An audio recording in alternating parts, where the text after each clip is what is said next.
Butterfly Effect. Butterfly Effect.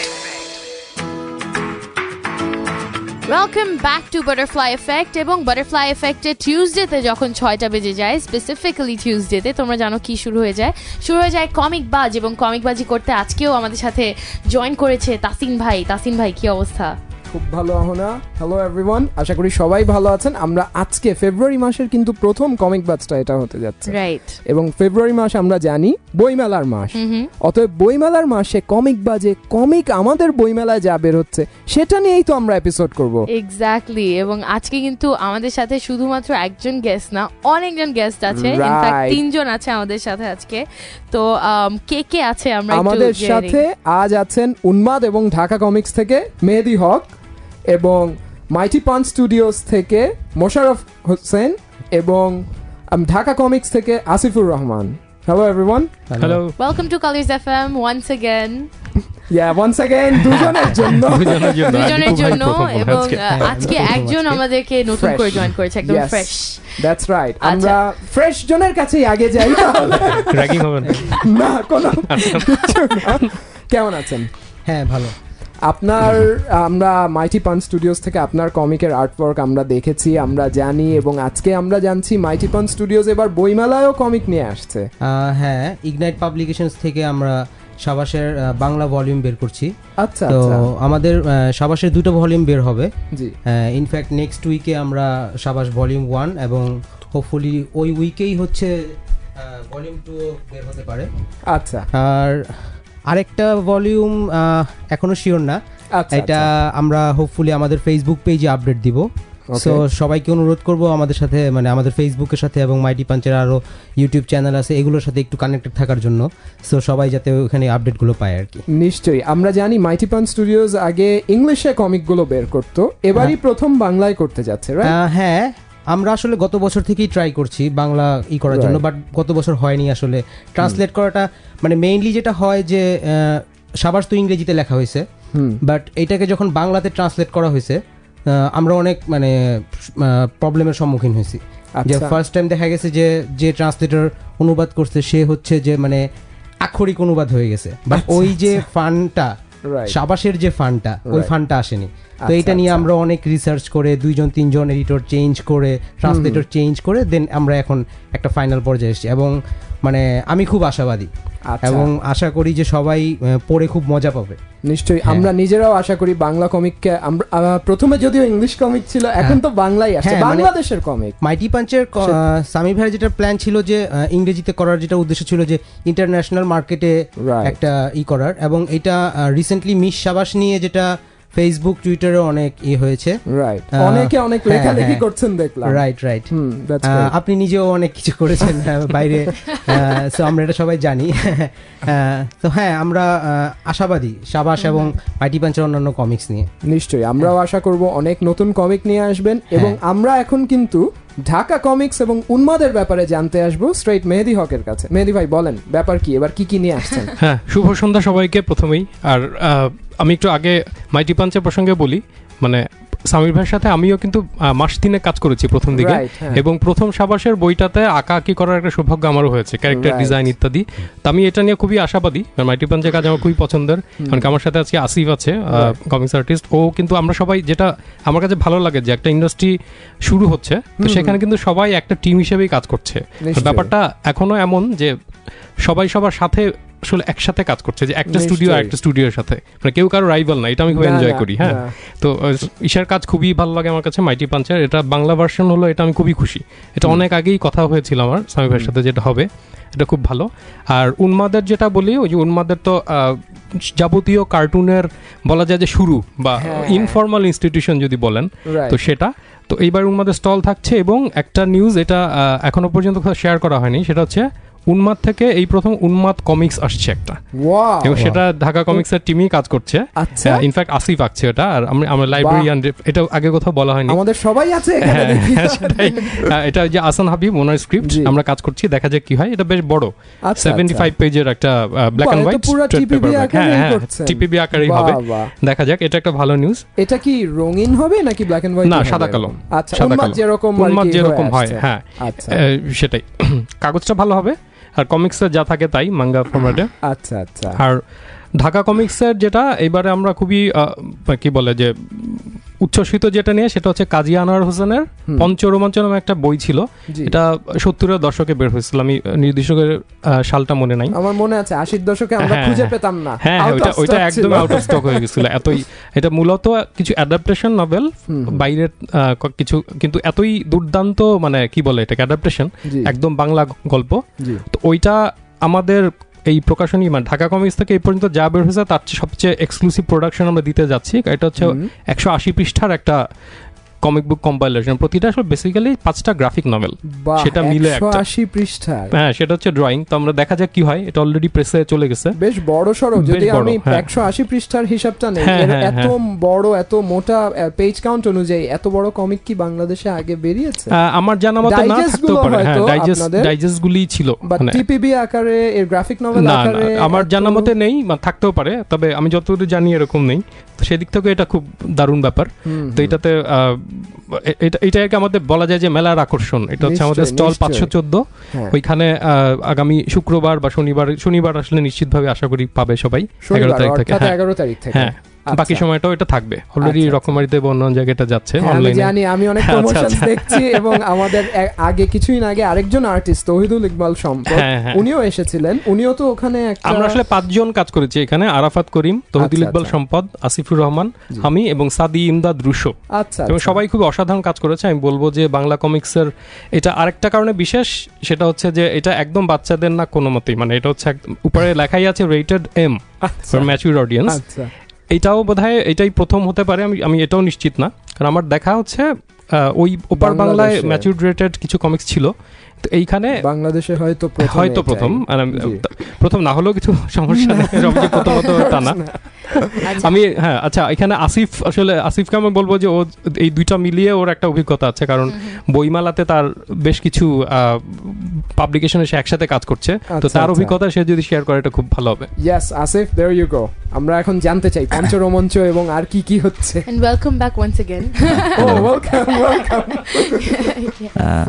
এবার আসলে basic মানে বইমেলা উপলক্ষে কাজ করা হয়েছে বেশ কিছুই। যেমন প্রথমে ছিল এটা পঞ্চরোমাঞ্চ প্রজেক্টটা। এই প্রজেক্টের কাজ তো অনেকদিন থেকে হচ্ছে, তো এই প্রজেক্টের থ্রু দিয়ে অনেক কিছুই গুড লাক বলবো। যেমন কাজী আনোয়ার হোসেন একবার দেখা করতে পারছি, এইটা একটা এক্সক্লুসিভ অপরচুনিটি ছিল। এবং আরেকটা জিনিস যেটা এবার এই প্রজেক্ট করতে গিয়ে এক্সপিরিয়েন্স হলো যে একজন এডিটর থাকা আসলে জরুরি। আমরা কমিক যখন আঁকি আমাদের সাধারণত এডিটর কেউ থাকে না, তবে এইবার এডিটিং প্যানেলে ছিলেন আসলে কাজীদা। তো আমরা দেখা গেছে কাজ করছি, একভাবে স্ক্রিপ্ট ট্রান্সলেট করছি, সেটা ওনার কাছে সাবমিট করতে হয়েছে, সেটার ফিডব্যাক দেখতে হয়েছে, দেন আবার মানে নিজেরাই আন্ডারস্ট্যান্ড করছি যে আসলে অনেক ভুল করতাম, সেগুলো অনেকখানি কারেক্ট হয়েছে। তো এবং গল্পগুলো যদিও 70-এর দশকে লেখা, কিন্তু সেটাকে একই সাথে এই টাইমের মানে মডার্ন অ্যাসপেক্টেও এটা বলা যায়। তা আমার কাছে চ্যালেঞ্জিং ছিল এটা। যেমন আমার যে গল্পটা সেটা ছিল হচ্ছে ঝামেলা নাম, মানে পঞ্চরোমাঞ্চ যারা পড়ছেন তারা ঝামেলা হয়তো পড়ে থাকবেন। ঝামেলার কমিক অ্যাডাপ্টেশনের কাজটা আমি করলাম। আচ্ছা, এখন ঝামেলার কাজ করতে গিয়ে যেটা দেখলাম যে গল্পটা অনেক ঝামেলা হচ্ছিল, বেশ ঝামেলা ছিল আসলে। নামের প্রভাব পড়ে কিন্তু আমাদের অডিয়েন্স কিংবা যারা পড়বেন তারা ঝামেলায় না পড়ে। আচ্ছা, before we move on to the story আমি একটু বলে দিতে চাই, আমরা কিন্তু এই মুহূর্তে ফেসবুকেও লাইভ আছি from our butterfly effect page, so everyone can watch us as well. So radio শুধুমাত্র দেখা যায় না, আমি শোনা যায় না, এখন দেখাও যায়। দেখতে পান অহনা কি দেখতে পাবেন মনে হয় না? আমাকে দেখতে পাবে না, গেস্টদেরকে দেখতে পারবে। আচ্ছা আচ্ছা, আমাদের 3 গেস্টকে সবাই দেখতে পাবে, এবং তাসিন ভাইকেও দেখতে পাবে। আমার দিকে তো পয়েন্টই করো নাই করেছি, এখন দেখতে পাচ্ছে সবাই তাসিন ভাইকে। এবং হ্যাঁ, now we can move on with the story. Okay, মানে আমি যেটা বলছিলাম যে ঝামেলা গল্পটা নিয়ে, এখন ঝামেলা গল্পটার সেটিংটা হচ্ছে 70s আমেরিকার কেন্টাকি সিটি। আচ্ছা, তো এখন এটা আগ থেকে আমাকে যেমন মানে কেন্টাকি সিটির আসলে ওই সময় কি ছিল বা এটা যে রকি মাউন্টেন সিটি এই টাইপের একটা ফিলিং, এই জিনিসটা আনতে হয়েছে। একই সাথে আবার এটা কারেন্ট অডিয়েন্সের জন্য বলা হচ্ছে, এখনকার অডিয়েন্সের জন্য, তাদের জন্য রেফারেন্সগুলো যাতে বোঝা যায় এই জিনিসগুলো আসলে ইনকর্পোরেট করতে হয়েছে। এটা কিন্তু সহজ হওয়ার কথা না, এটা বেশ আসলেই ঝামেলার ছিল, চ্যালেঞ্জিং। হ্যাঁ, আমি কিছু কমিক দেখি যেমন ওখান থেকে যারা আসবেন তারা তো ওই জায়গায় বড় হয়েছেন, দেখেছেন, সেই অনুযায়ী আমরা এই দেশে থেকে ওই দেশের এখনকার টাইম না আগের টাইম আমরা মনে আছে কিছু গেম টাইম খেলতাম মাফিয়া এবং আরো কিছু কি ওই সময় ফিলিংটা। হ্যাঁ, আই এম শিওর হয়তো আপনারা নিশ্চয়ই সবাই মিলে যেই কাজটা করছেন, 5 জন আর্টিস্ট, 5 জনই কি রাইটার তো কাজীদার ওটা ওরকম, বাট এটা তো একটু এই কমিক অ্যাডাপ্টেশনে তো কিছু চেঞ্জ কিংবা কিছু তো খুবই না হলেই না এরকম আর কি। আচ্ছা আচ্ছা, মানে অ্যাডাপ্টেশনটা আসলে আমরা প্রথমে ভয় ছিলাম যে এটা বহুল পঠিত একটা গল্প, মানে গল্পের সংকলন, তো সবাই বলবে এটা মিললো কি না। তো এই ব্যাপারে আমি বলবো যে কাজীদা আমাদেরকে যে পরিমাণ স্বাধীনতা দিলেন, মানে তখন আমরা এটা আগেও খেয়াল করেছি আমি যে এই ধরনের যে যত লিজেন্ডারি সে তত মানে ইজি গোয়িং, আমি এটা সবসময় দেখি। উনি বললেন যে এটা কিন্তু অন্য একটা মাধ্যম, তোমরা হুবহু ফলো করতে গেলে কিন্তু একদম বোরিং হয়ে যাবে। সেটা একটা কাইন্ড অফ মানে মিডিয়া চেঞ্জ করছো, মুভি করতে গেলে যেমন চিত্রনাট্য করতে হয়, কমিক্সেও তোমরা ওভাবে ভাবো যেটা মানে যেটা বর্ণনায় আছে এবং তুমি এঁকে ফেলছো ওইটা বর্ণনার দরকার নাই, যেটা বর্ণনা দেওয়া আছে ওইটা আঁকার দরকার নাই, এবং যেখানে মনে করছো যে কিছু লাইন দেয়া যেতে পারে সেখানে দিয়ে দাও। মানে আমাদের এই পরিমাণ দুঃসাহস হয়েছে যে ওনার লেখা আমরা কিছু লাইন মনে হচ্ছে এখানে এটা দিলে ভালো, আমরা লিখে দিচ্ছি এবং উনি দেখে বলছে দিস ইজ ওকে, ফাইনালি। এবং উনিও এক্সাইটেড। উনি বললেন যে অনেক আগে উনি একবার চেষ্টা করেছিলেন যে কমিক্স করা যায় কিনা, মানে চেষ্টা করেছিলেন বলতে ভেবেছিলেন, তো পরে দেখা গেল যে আসলে এটা এত সহজ না, মানে অনেক ড্রয়িং এই সেই, পরে আর কোনো একটা কারণে করা হয় নাই। এতদিন পরে কাজীদা কিন্তু, আমি এটা যদি না জেনে থাকেন, তার বয়স এখন কিন্তু 80-র উপরে। তো সেখানে উনি যেই পরিমাণ এনার্জি নিয়ে আমাদের সাথে সময় দিলেন এবং প্রত্যেকটা হাতে দেখে দেখে ধরে ধরে ঠিক করে আমাদের বলে এইভাবে করো ওইভাবে করো, এবং মাঝে মধ্যে খোঁজ নিচ্ছেন যে কি অবস্থা। হ্যাঁ, তো আমরা আসলে খুবই মানে সম্মানিত আর কি, যাকে বলবো। আচ্ছা আচ্ছা, যাক, আমরা এখন একটু মেহেদী হক থেকে মোশাররফ হোসেন উর দিকে আবার চলে আসবো। এবারই তো প্রথম কি আপনারা বইমেলায় অংশ নিচ্ছেন? হ্যাঁ, এইবারই প্রথম নিচ্ছি।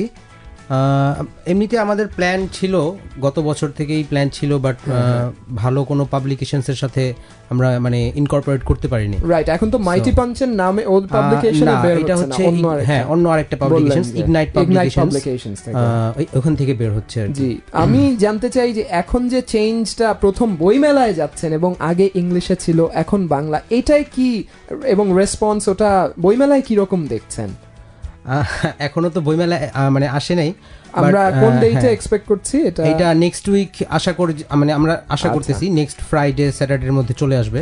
আচ্ছা আচ্ছা, তো ফর শিওর 15th এর মধ্যে আমরা হয়তো পেয়ে যাব। হ্যাঁ হ্যাঁ, অবশ্যই অবশ্যই। ওকে, দেয়ার ইউ গো গাইস, যারা শাবাশের ফ্যান, যারা ইংলিশটা পড়েছেন, এখন বাংলাটাও তারা পেতে পারেন 15 তারিখের পর যে কোনো দিন যান, আর একটু আগেই হয়তো, তাহলে আমাদের আর্টিস্টই বলে দিবেন, সেই সময় আমরা গিয়ে ওটা পিক করতে পারবো। এবং কাহিনী তো একই থাকছে, শুধু ট্রান্সলেট হচ্ছে আর কি। এবং আপনারা কি আরো কিছু প্ল্যান করছেন যে বাংলায় কিছু বের করার?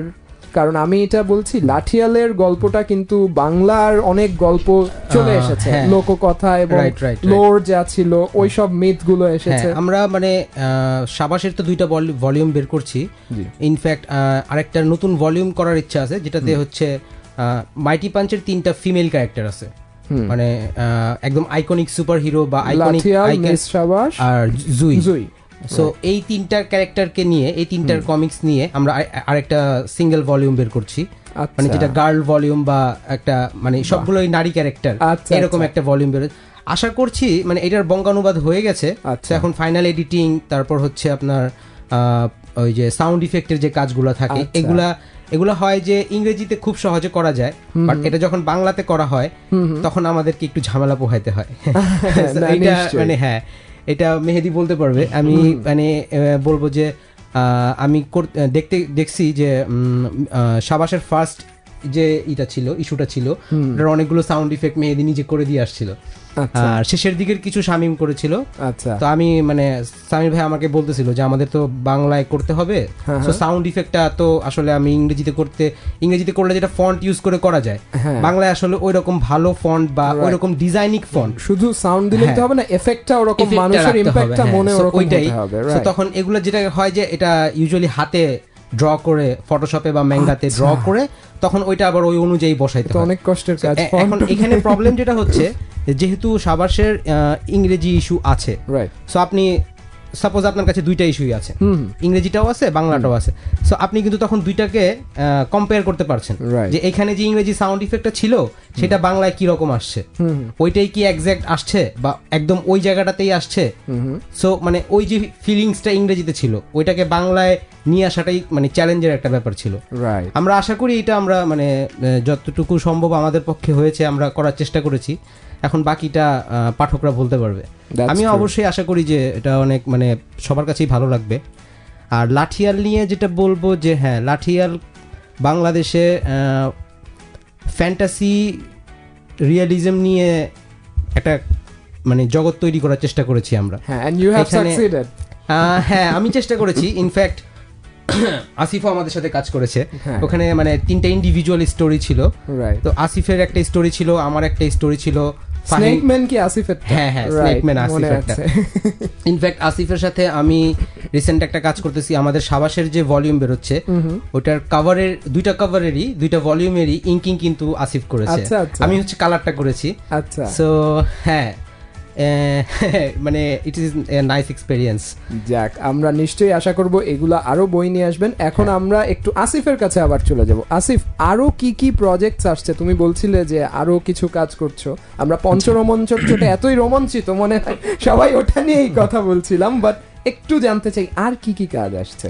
আরেকটা প্রজেক্ট যেটা আসছে সেটা মেহেদী ভাই একটু বললেন যে আমাদের আসলে মেলায় এ পর্যন্ত প্ল্যান ছিল হচ্ছে পঞ্চরোমাঞ্চই, আমরা ওইটার কাজ করছি। এর মধ্যে হুট করে মেহেদী ভাই একদিন বললেন যে উন্মাদ থেকে কমিক্স হবে, উন্মাদ থেকে কমিক্স হবে এবং সেটাও বেশ বড় আকারে 70 পেজেস। That's pretty big. তো এখন ওইটা পরে স্টোরি ডেভেলপমেন্ট শুরু হলো। ওইটার বেসিক্যালি স্টোরি হচ্ছে আমাদের বস হাসান হাবিব ওনারই লেখা। আচ্ছা, এটা কি উন্মাদ একজন এখন প্রোটাগনিস্ট হিসেবে কোনো হিরো কিছু এরকম কিছু হবে নাকি? এক্স্যাক্টলি, হ্যাঁ। Wow, that's new. এবং আমিও এটা ভাবছিলাম যে উন্মাদ ক্যারেক্টারটাকে মানুষ এতদিন যেভাবে দেখে আসছে উন্মাদ ম্যাগাজিনের থ্রু দিয়ে, এখানে কি হবে। পরে মানে যেভাবে ওখানে স্ক্রিপ্টে আসলো যে উন্মাদই প্রোটাগনিস্ট এবং তার ব্যাকগ্রাউন্ড বা এটসেট্রা, এই জিনিসগুলো খুব একটা ক্লিয়ার করা হবে না। আচ্ছা, আমাকে একটু স্পয়লার দাও। ও কি কোনো কেপ টেপ পরে দৌড়ায়? না, এখানে উন্মাদ সুপারহিরো না, এটা স্পয়লার।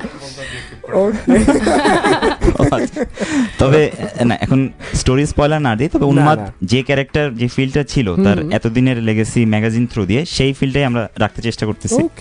এবং বেসিক্যালি এটা মেহেদী ভাই উনি ক্যারেক্টার ডিজাইনস এবং কনসেপ্ট আর্ট সেটা পার্টগুলো ডেভেলপমেন্ট করছেন। আমি এখানে ব্যাকগ্রাউন্ড আর্টিস্ট বা সাপোর্টিং আর্টিস্ট হিসেবে আছি। তো এটার অলমোস্ট কাজ আমাদের অনেকখানি শেষ এবং এটাও আমরা আশা করছি যে উইদিন 10 বা 15 চলে আসবে। ওকে, তো বেসিক্যালি আমাদের 10, 11, 12 মধ্যে ফর শিওর, লেটস সে 13 তারিখ ফর শিওর কিছু তোমাদের ওটা পেয়ে যাচ্ছি আমরা, উন্মাদেরটা পেয়ে যাচ্ছি হয়তো। আর মাইটি পাঞ্চ থেকে যেটা সেটা 15-র মধ্যে মোরলেস পেয়ে যাবো। অবশ্যই 15-র আগেই হয়ে যাবে ইনশাআল্লাহ। ঠিক আছে। আর মেহেদী ভাই একটু আপনার দিকে আসবো। আর রুহান কি আমরা পাচ্ছি? হ্যাঁ, রুহানও পাচ্ছি, ওটাও শেষ কাজ। আচ্ছা, এটা আর কি টুইকিং চলছে। আর সত্যি বলতে মানে আমাদের ওই বড় প্রজেক্ট যেটা ছিল ওটাতে আমরা সবাই এতটাই মানে ব্যস্ত ছিলাম যে অন্য সবগুলি আসলে এটার মানে কিউতে পড়ে গেছে আর কি। মানে ওটাও শেষ। ওটা ইনফ্যাক্ট এবারটাও এটা 62 পেজ হচ্ছে এবার, কারণ হ্যাঁ না, এটা লাস্ট না, লাস্টটাও 60 পেজ হবে। মানে লাস্টটা আমরা আলাদা রিলিজ করব না, সেটা হচ্ছে একসাথে কম্পাইল হবে। রুহান কি 3টা বেরিয়েছে না? হ্যাঁ, এখন তো লাস্ট ইস্যুটাই হবে। এটা আসলে 4th, মানে 4টা আসলে হচ্ছে না, যেটা ব্যাপার। আমরা যেটা প্ল্যান করলাম, মানে এখন একবার একটা প্ল্যান করা ছিল যেটা মানে 3.5, একজন বলছে যে, তারপর বললাম না 3.5 বলে কিছু নাই, যেটা করা যায় এটা ইস্যু 4, আর পরেরটা হচ্ছে শেষ পর্ব। আপনি ব্যাকগ্রাউন্ড দিয়ে দেন, জিরো ইস্যু বানায় দেন। জিরো ইস্যু, হ্যাঁ, ব্যাকগ্রাউন্ডটা আসলে অনেকে করে কিন্তু ম্যাঙ্গাতে আমি দেখছি তো চ্যাপ্টার 0 4টা ইস্যু বোধহয় বের হওয়ার কথা ছিল। চারটা হচ্ছে, আর 5 নম্বরটা আসলে একসাথে কম্পাইলেশনের সাথে হবে।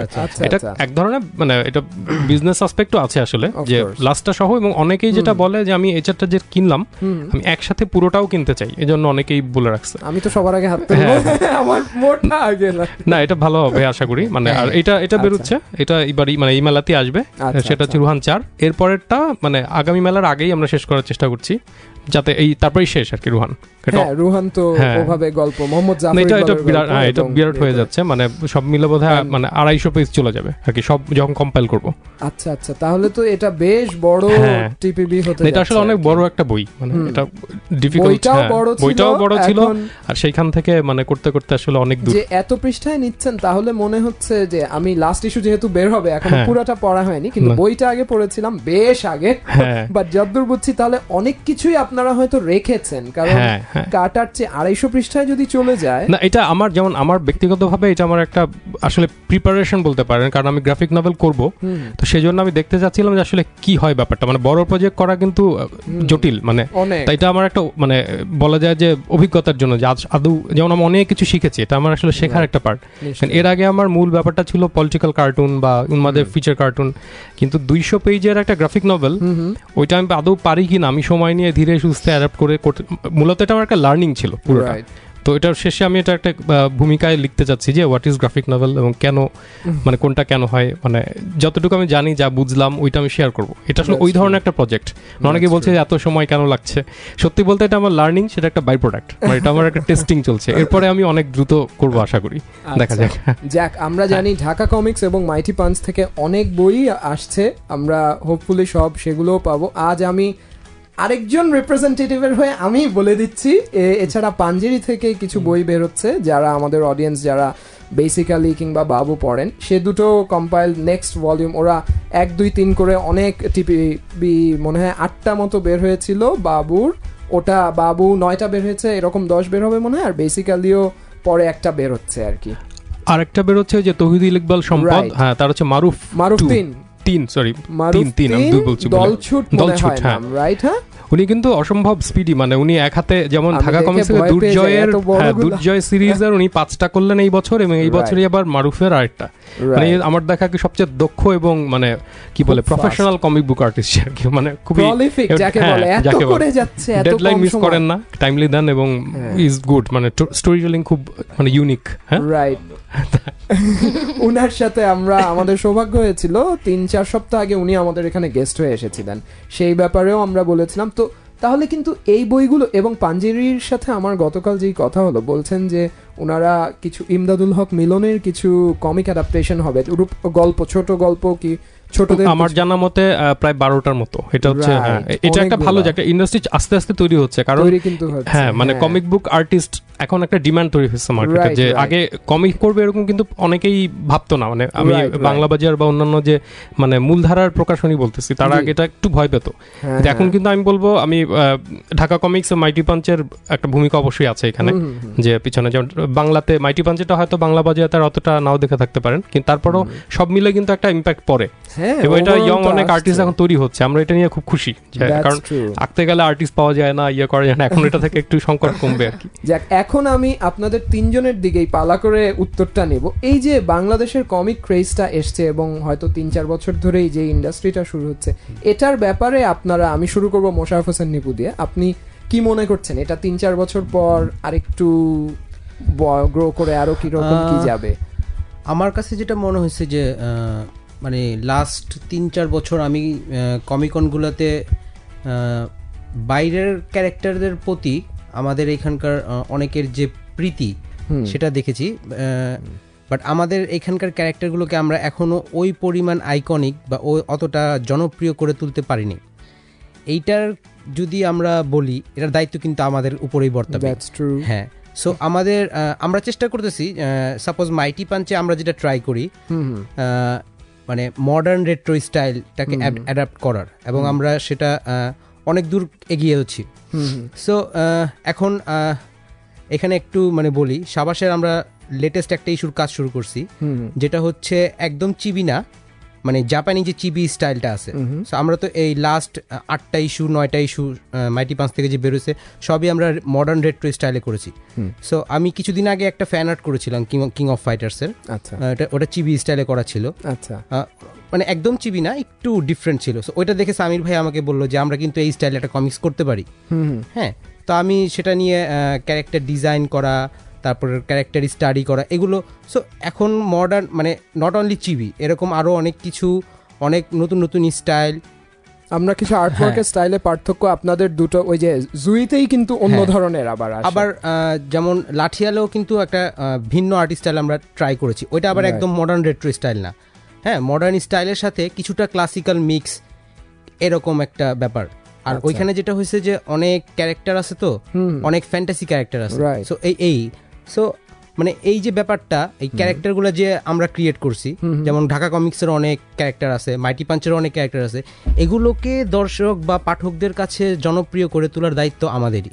বাট পাঠকদের উদ্দেশ্যে আমি যেটা বলবো যে আমরা কিন্তু কমিক্স তৈরি করছি তাদের জন্যই, হ্যাঁ, এবং আমাদের দেশে এই যে নতুন একটা কালচার তৈরি হয়েছে বা আমরা নতুন করে এটাকে তুলে ধরার চেষ্টা করতেছি, সো তারা যদি এগিয়ে না আসে সেটা কিন্তু মানে আমরা আর কতটুকু পারবো পাঠকদের কাছে, এটা কি আমার নিশ্চয়ই। আমরা একই প্রশ্ন আসিফের কাছেও, what do you think next 5 বছর পর আমরা কোথায় যেতে পারি?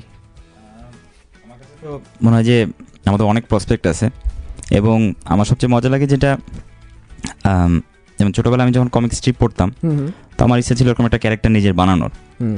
তা পরে আমার ঢাকা কমিক্স থেকে প্রথম একটা বই বের করেছি জিতু ক্যারেক্টার দিয়ে, এখন ওই ক্যারেক্টার নিয়ে কাজ করছি। এবং তারপর যেটা প্রথম আলোর গোল্লা ছুটে ওটার একটা স্ট্রিপ যাচ্ছে রেগুলার, এখনো প্রতি শুক্রবারে স্ট্রিপ যাচ্ছে। তো এটা যাওয়ার কারণে যেটা হচ্ছে যে বাচ্চারা অনেকে পড়ে, আচ্ছা প্রথম আলো যেহেতু ওয়েল সার্কুলেটেড অনেকেই পড়ে এবং অনেকে জিতু চেনে। তো যখন আমরা কোনো ফেয়ারে স্টল দিই, দেখা যায় বাচ্চারা এসে জিতু খুঁজতেছে, এবং আমি হয়তো স্টলে বসে আছি, আমাকে কেউ চিনে না, কিন্তু তারপর বাচ্চারা এসে যে ক্যারেক্টারটা খুঁজতেছে। দেন কয়েকদিন আগে বইমেলায় সন্ধ্যাবেলা আমি স্টলের বাইরে দাঁড়ায় আছি, একটা বাচ্চা এসে যে জিতুর বই খুঁজছে, দেন তাকে দেওয়া হয়েছে জিতু তান্ত্রিক যে লাস্ট ইস্যু বের হলো। তো আমি দেখে অবাক হলাম যে তার জিতু তো পড়া শেষ, সে বলতেছে এই স্টোরির পরের স্টোরি কই, ওটাও তো চলে আসার কথা। আমি ক্রিয়েটার, আমারও মানে প্ল্যান নেই, কিন্তু তারা অলরেডি ওটা ক্রেভিং করতেছে, এতই যে এর পরেরটা আমার পড়তে হবে। ছোটবেলা আমরা যেরকম কিছু সিরিজ পড়তাম, এখন এই রাইটার হোক রেডি হোক কি না হোক আমাদের লাগবে কিন্তু। এক্স্যাক্টলি, তো এভাবেই কিন্তু টেনে নিবে। হ্যাঁ, এরকম যেমন একটা ফ্যান বেস তৈরি হচ্ছে, তো এটা দেখে আমার মনে হয় যে আসলে আমাদের আরো অনেক কাজ করার আছে, আমরা যদি রেগুলার করতে পারি এটা জনপ্রিয় হবে। আচ্ছা, থ্যাংক ইউ। আমরা ফাইনালি মেহেদি হকের কাছে আসবো, আপনি কি মনে করছেন এটা আগামীতে কিভাবে যেতে পারে? আচ্ছা, আমি আরো একটু মানে কি বল টু দ্য পয়েন্টে বলি, সেটা একটা হচ্ছে যদি বিজনেস পয়েন্ট অফ ভিউ থেকে বলি, মানে আমি নিজে তো একটা বিজনেস চালাচ্ছি, তো সেই থেকে আমি বলবো যে আমাদের এখন যেভাবে যাচ্ছে এটা কিন্তু মানে একটা রেগুলার কার্ভের মানে আমরা উঠছি আর কি উপরে, কিন্তু সত্যি বলতে আমাদের একটা বড় পার্ট মিসিং, সেটা হচ্ছে ডিস্ট্রিবিউশন। মানে পাঠক চাচ্ছে, আগ্রহ আছে, আমরা করছি, কোয়ালিটি ভালো, কিন্তু মানুষ পাচ্ছে না, মানে মাঝখানের চেইনটা খুবই উইক, মানে একদমই আমি বলবো যে মানে পেশাদার না আর কি। মানে আমরা একটা বই বের করে এন্ড পর্যন্ত পৌঁছে দেওয়ার একটা বড় ঘাটতি আছে। এটা যদি খুব দ্রুত ঠিক না হয় তাহলে কিন্তু খুব বেশি আশাবাদী হওয়া আমি মনে করছি যে যাবে না সামনে। মানে হয়তো এখন যা আছে এটাই চলতে থাকবে বা চলছে, হয়তো এই যে মেলায় থাকবে, লোকজন আসবে, পাবে, এরকম। তো এইটা খুবই, আমরা এটা নিয়ে খুবই চিন্তিত, এবং বই করার চেয়ে আমরা আসলে ডিস্ট্রিবিউশন নিয়ে এই বছরটা আরও বেশি চিন্তা করবো যে নিজের একটা কিছু করা যায় কিনা, কারণ এই চ্যানেলটা আসলে ডেভেলপ করেনি। যেটা আমরা সম্প্রতি জানেন কিনা যে কলকাতা গিয়েছিলাম, তো কলকাতায়, এবং ইন্টারাপ্ট করি আমাদের দর্শকদের শ্রোতাদের থেকেই বলি, মেহেদি ভাই কিন্তু সেখানে নারায়ণ গঙ্গোপাধ্যায়, দ্যাট ইজ হাদা ভোদা বাটুল দি গ্রেট, যে যিনি নিয়ে এসেছিলেন, উনার কাছ থেকে প্রাইজ নিয়ে এসেছেন, সেটার ব্যাপারে কিন্তু আমরা 1 মিনিট একটু জানতে চাবো। আমি ওর সেটা বলার জন্য কলকাতার প্রশ্ন তুলি নাই। আচ্ছা, এটা হ্যাঁ, থ্যাংক ইউ। না, এটা তো একটা দারুণ ব্যাপার ছিলই, মানে আক্ষরিক অর্থে এটা মানে অবিশ্বাস্য আর কি। যাই হোক, তো ওইখানে গিয়ে আমার যে অভিজ্ঞতা সেটা বলি, মানে এটা তো আছে, এটা একটা বিগ নিউজ। যেটা দেখলাম যে তারা অনেক পেশাদার, মানে যে কমিক্স যা বের করে, বুক ফার্ম বলে একটা প্রকাশনা, তাদের সাথে এই যে শান্তনু ঘোষ নামে একজন ছিলেন মানে আছেন আর কি, তো উনি খুবই অ্যাপ্রিসিয়েট করেন বাংলা কমিক্স ইত্যাদি। যেটা বুঝলাম মানে আমাদের চেয়ে ওদের বইয়ের ব্যবসার সংস্কৃতিটা অনেক পুরনো এবং পেশাদার। তো আমার কাছে এখানে একটা বিরাট পার্থক্য চোখে পড়লো, কারণ আমি একটু আগে নিপু ভাই যেটা বলছিলেন যে মার্ভেল ডিসি ওদের কিন্তু 100 ইয়ার্সের অভিজ্ঞতা আছে, ওখান থেকে আমি শিখতে গেলে একটু বিভ্রান্ত হয়ে যাবো, কারণ এদের গ্যাপটা এত বেশি যেখানে প্রতিযোগিতার প্রশ্নই আসে না। হ্যাঁ, ভাষা আলাদা, কালচার আলাদা, অবশ্যই সেটা অসম্ভব ভালো, আমি খুব বড় ফ্যান, কিন্তু আমার মনে হচ্ছে যে এটা আমাদের আরো কাছাকাছি টাইপের একটা মার্কেট। ঢাকা কমিক্স কিন্তু কলকাতা বইমেলাতে বিক্রি হচ্ছে, এই 5 তারিখ শেষ হলো মেলা, খুবই ভালো সাড়া। তো আমার মনে হয় যে ওইটা যদি ঠিক না হয় 3-4 বছর পরে খুব বেশি দূর যাওয়া যাবে না। এটা আমি শুনতে বাজে লাগলো, এটা সত্যি কথা, এবং তবে আমরা বিশ্বাস করি এটা আমরা কোনো একভাবে এটা একটা সমাধান আমরা বের করব।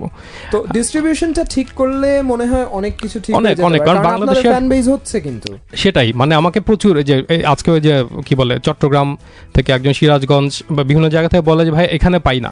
তো আমরা যখন খোঁজ নিতে যাই যে ওখানে পাঠাবার উপায়টা কি, তো প্রথমে হচ্ছে কমিক বুকের কিন্তু প্রাইস খুব বেশি প্রাইস না, 50 টাকা থেকে 100 টাকা। তো এটা যদি কেউ কুরিয়ার সার্ভিস অ্যাড করে দেখা যায় যে ওই দামের প্রায় 30% অ্যাড হয়ে যাচ্ছে, এটা অনেক বেশি পড়ে যায়। কিন্তু সস্তা কোনো মাধ্যম কিন্তু নাই। এবং আমরা যেভাবে ভাবি যে ফেসবুকে প্রমোট করবো, ইসে করবো, সত্যি বলতে ফেসবুক বা সোশ্যাল মিডিয়া এখনো কিন্তু অত বড় স্কেলের কিছু না, এটা একটা নির্দিষ্ট কমিউনিটির। কিন্তু আমি যদি দেখা যায় যে খুব দূরের কাউকে পেতে যাচ্ছি, যে পটুয়াখালীর গ্রামে একজন কমিক্স পড়বে, ও কিভাবে পাবে, মানে আমি এটা আশা করলে হবে না যে সে ফেসবুক থেকেই পড়ে নিবে, ব্যাপারটা এরকম না। এইটা এই তো মানে আমি মনে করি ওইটা ঠিক হলেই হবে। আর আরেকটা যেটা জনপ্রিয়তা বা আমাদের ক্যারেক্টার করার যে ইয়েটা, তো সেটা আমি মনে করি যে কাজ যদি ভালো হয় ওটা এমনি জনপ্রিয় হবে। হ্যাঁ সেটাই, কাজ ভালো করাটাই আসল, তারপরে পাঠক নেবে কি না নেবে এটা আসলে পাঠকের উপর ছেড়ে দেওয়াই ভালো। যাক, পাঠক নেবে এটা আমরা আশা করছি এবং দেখছি পাঠক নিচ্ছে। যেটা আপনি বললেন যে আমরা ডিস্ট্রিবিউশনটা ঠিক করে, আমরা আশা করব এখন যদি কোনো ডিস্ট্রিবিউটর, পটেনশিয়াল ডিস্ট্রিবিউটর শুনে থাকে, এই শো শুনে কেউ যদি আসে আমরা কিন্তু খুবই মানে খুশি হব, কারণ এখন মার্কেট কিন্তু আছে, রাইট, মার্কেট আছে এবং এটা কুড বি ভেরি প্রফিটেবল। মানে এটা আমি বলতে পারি, কারণ আমি বিজনেস একদম মানে কি বলে একদম প্রকিউরমেন্ট থেকে শেষ পর্যন্ত একটা মোটামুটি ধারণা হয়ে গেছে এই কয়দিনে। তো আমি মনে করি এটাতে ভালো পটেনশিয়াল আছে। কেউ যদি ডিস্ট্রিবিউশন নিতে চান মোস্ট ওয়েলকাম, ঢাকা কমিক্সের জন্য আর কি, মাইটি পাঞ্চের জন্য যদি তারা মনে করেন। এবং মাইটি পাঞ্চের ব্যাপারে কিন্তু আমার কাছে বিদেশিরাও খোঁজ করেছে, ইউএস থেকে, ট্রিনিডাড এন্ড টোব্যাগো থেকে, যে আচ্ছা মজার এরকম। আর প্লাস মিস সাবাস নিয়ে যখন গল্পটা করি, তা আমি আশা করব, এবং আমাদের আপনার ঢাকা কমিক্সেও যেসব ক্যারেক্টার আছে, এই সাদি, রাদি, তারপর অন্যান্য সবার নিয়ে আমরা যদি এদেরকে প্রমোট করতে পারি, সেটা পাশের দেশ থেকেই শুরু হলো, তারপর মেবি আমরা একটা কমিকনে হায়দ্রাবাদ বা মুম্বাই কমিকনে একসাথে ডিসপ্লেতে যেতে পারি। এটা কিন্তু আমি সামি ভাইয়ের সাথে একবার কথা বলেছিলাম, এবং ওখানকার কমিকনে এত বড় বড় মানুষরা চলে আসে ইউএস থেকে, স্ট্যানলি মনে চলে আসে, মানে আসবে এরকম শুনতেছিলাম, মানে এই মুম্বাইতে ইনভাইট করে আর কি। যাক, আমরা আশা করব ঢাকা কমিক্স, মাইটি পাঞ্চ, এবং আজ সাথে এই মুহূর্তে রিপ্রেজেন্টেটিভ নেই বাট পাঞ্জাবি পাবলিকেশনস এবং অন্যান্য যারা ভবিষ্যতে কমিক নিয়ে আসবেন, তারা কমিকটাকে আরো অনেক দূরে নিয়ে যাবেন। এবং একই সাথে চিন্তা করবেন ডিস্ট্রিবিউশনের ব্যাপারটা, যেন ডিস্ট্রিবিউশন ঠিক করেন, যেন তাদেরই শুধু যে ব্যবসায়িক চিন্তা তা না, এটা তো পুরো কমিউনিটি বিল্ড হয়ে সবারই ভালো, উইন উইন সিচুয়েশন। আশা করব সেদিকে আমাদের অনেক ভালো হবে। এবং thank you so much all three of you for coming.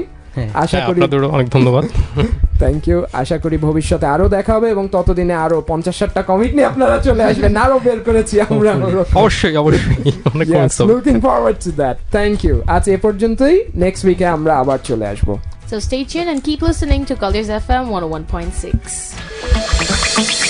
Butterfly Effect. Butterfly Effect.